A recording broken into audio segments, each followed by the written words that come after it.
نوێژکردن لە دوی مامۆستا ڕەعات بەتایبەت بەڕاستی تام و چێژێکی تایبەتی خۆی هەیە. الحەمدوللا من لە شاری کۆیەوە هاتووم بۆ مزگەوت ئیمامی شافعی. الحەمدوللا لەو مزگەوتە سیمای سونەتێکی زۆری پێوە دیارە. نوێژکردن لە دوی مامۆستا ڕەعات بەتایبەت بەڕاستی تام و چێژێکی تایبەتی خۆی هەیە. وەڵی داوای لە خوای گەورە دەکەم ئینشاڵڵا لەو شەوە پڕخێر و موبارەکە ئینشاڵڵا لە تاوانەکانمان خۆش بێ.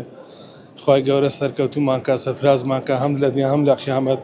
ئینشاءڵڵا ئەم شارە خۆشەویستە شاری کەرگووی خوای گەورە بیپارێزێ، خەڵکەکەی بپارێزێ ئینشاءڵڵا. خوای گەورە هەر موسڵمانە لە هەر شوێنێکی ئەم دنیایان بەتایبەتی هەرێمی کوردستان خوای گەورە مەحفوظ و پارێزراویان کە. هیوادارم گەنجان زیاتر و لەخوا بن، چونکە ئێمە بەڕاستی تا دەست بەم دینەوە بگرین، بە قورئان و سونەتەوە بگرین، هەم لە دنیا هەم لە قیامەت سەرکەوتوو دەمی سەرفرازەوی ئینشاءڵڵا.